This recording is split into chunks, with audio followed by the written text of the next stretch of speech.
সাবেক রাষ্ট্রপতি শহীদ জিয়াউর রহমানের ছবি অবমাননা ও বিএনপির ভারপ্রাপ্ত চেয়ারম্যান তারেক রহমানকে নিয়ে অপপ্রচার ও কটূক্তির প্রতিবাদে দেশের বিভিন্ন জেলায় মানববন্ধন ও বিক্ষোভ কর্মসূচি পালন করেছে বিএনপি ও এর সহযোগী সংগঠনগুলো। সকালে আশুলিয়ায় বিক্ষোভ মিছিল করে ঢাকা জেলা উত্তর তাঁতি দল।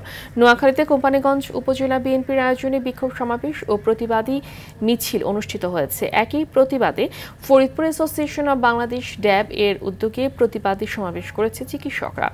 এছাড়া বগুড়া ও বাগেরহাটে বিক্ষোভ সমাবেশ করেছে দলটি। কটূক্তির প্রতিবাদে মানববন্ধন করেছে দিনাজপুর জেলা বাস্তহারা দল। এদিকে জাতীয়তাবাদী সামাজিক সাংস্কৃতিক সংস্থা জাসাস এর উদ্যোগে মিছিল ও মানববন্ধন কর্মসূচি পালিত হয়েছে বরিশাল, ময়মনসিংহ, জামালপুর, বাগেরহাট, চাঁদপুর, ঝালকাঠি ও মানিকগঞ্জে।